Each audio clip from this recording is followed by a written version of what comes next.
Hello everyone, and thank you for joining the Preparing for the CKO Exam offered by the College of Kinesiologists of Ontario. Today we're going to go through a few topics regarding the examination, what to expect. So to start, we will go through the application process. Then we will highlight the general information about the exam, briefly speak on accommodations, as well as touch on passing score and releasing of results, followed by attempts, defers, and withdrawals. And then we will discuss more of the actual content, including the importance of competencies and practice standards and guidelines, followed by how to prepare the actual exam day, and then answering some common questions that we received from members in the past. So to start, the application process. So if you visit the college's website at www.coko.ca, it outlines the application process for you based on the level of degree that you have and where you've obtained your degree. So on our website, there is 4 different sections that you can choose from depending on your degree. So if you have a degree in kinesiology from an Ontario university, if you have a degree in kinesiology from another province in Canada, if you have a degree similar to kinesiology from an Ontario university, and if you're internationally educated. So the process of applying for the examination, so you start by submitting your required documents, which includes the transcript, a police check. If you are not from a 4-year kinesiology degree, then it would include filling out the academic assessment form and providing your course outlines, a degree assessment report, and other documents as needed. So the official transcripts must be sent by mail directly from your university to the college. If, like I said, you don't have a 4-year kinesiology degree, you'll have to complete the academic assessment form and provide course outlines from your program. For the police check, we do require it to be an original name-based police check. Vulnerable sector checks are not adequate for the college's standards, so it must be the police check. And then other supporting documents, if applicable, depending on your application, which could include a language proficiency test, a degree evaluation report, name change, or any other documents that are required or that the college asks of you. Also, you'll need to complete the jurisprudence e-learning module. So this module can be accessed through our website. There's a link once you start your application process. So you'll create an account, pay the fee, and complete that learning module. And then once you've completed your online application form, you'll submit the form and pay the application fee. Once that is all done and the college has received your form and your payment, they'll review your application and either let you know if there's missing pieces that they need or if your application is approved. Once your application is approved, we'll require you to submit the exam registration form. So once you've submitted the form, then we'll ask you to pay the exam fee, and then we will register you based on your preferred location. And then logistics actually regarding the exam of where the location is, timing, when to arrive, all of those things are sent to the members 3 weeks before the exam. So in terms of your application, once you've paid the fee and submitted your application to the college, we'll review the application and verify all of the documents. If the application is complete, like we said, you'll be notified about the next steps. But if the application is not complete, we'll be notified about what is missing and how to complete those things for us. And then only complete applications will actually be processed. Not all applicants will be notified immediately on their application status. It does take some time for the college to review the documents, but if you haven't heard back from the college within a few weeks of submitting your application, please do reach out. And if you still haven't heard and you're worried about deadlines, you can always reach out to the college. So in terms of the actual exam and the fees, there are fees related to the application. So the application itself is $100. The jurisprudence e-learning module that I had mentioned costs $50. And then to write the examination itself is a $400 fee for each attempt. So you do have multiple attempts if you do not pass the first time, but there is the $400 fee every single time. So police check information. So all applicants for registration with the college must submit their application form, a police criminal record check report using the database of the Canadian Police Information Center operated by the RCMP. So the report must show that the search of the CPIC database was conducted no more than 6 months before the date of application. We do ask that when you go to your police station, please ensure that you're getting the name-based record check, not the vulnerable sector check. And we do ask that the police check be received prior to the examination. And we must receive an original copy of the record check in order to verify its authenticity. We do not take photos or scans. You must mail the original copy to the college. Accommodations. So the college strives to accommodate all applicants who have visual, hearing, motor, and learning disabilities or limited physical tolerance. Religious accommodations can also be provided. If you do have an accommodation you'd like to request, you can just email the college and submit the required forms and supporting documentation, which we will send to you once you send in your official request. And all accommodations are kept in confidence with the college and the examination provider. So just for your own peace of mind that your information will be kept completely confidential. Attempts, deferrals, and withdrawals. So the number of attempts that the college allows is 3 attempts or within 4 years, whichever comes first to pass the exam.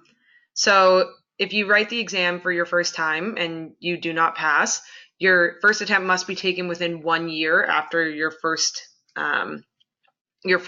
sitting of the examination.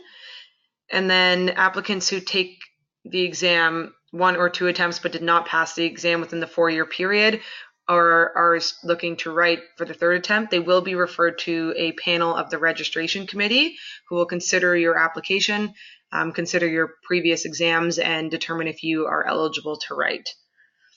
If you're not ready for the exam, we do let you know that you can defer up to 7 days before the exam for any reason and write the exam at the later date.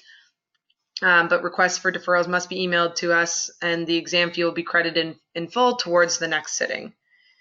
In the event of a withdrawal, an applicant will receive a partial refund of 50% for the examination fee if the withdrawal occurs at least 15 calendar days before the exam. If it occurs prior to those 15 days, then you'll get your full refund. So now into the general exam information. So the college offers the exam twice per year in April and September. The exam is offered in English and French, and we do offer it in 6 locations across Ontario, which are Toronto, London, Ottawa, Thunder Bay, Windsor, and Sudbury. So when you receive your exam registration form, it will give you the option to list your preferred locations. You can rank your 1st, 2nd, and 3rd location based on where you're located. And then you can also choose which language you'd like to write the exam in when you receive the registration form. So you have 3.5 hours to write the exam. The exam generally runs in the morning hours. There are 170 to 180 multiple choice questions. We do have case-based and independent questions, and the exam is completely paper-based, and there is only 1 correct answer per exam question.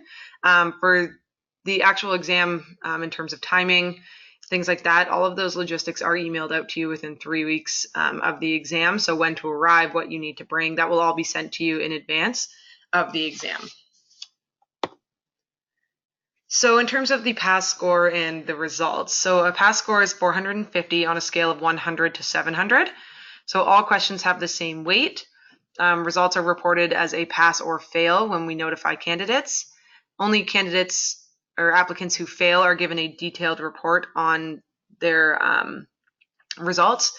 And if you do fail, and you have the right to request hand scoring, but there is a fee associated with requesting of hand scoring. But it is something that the college can do.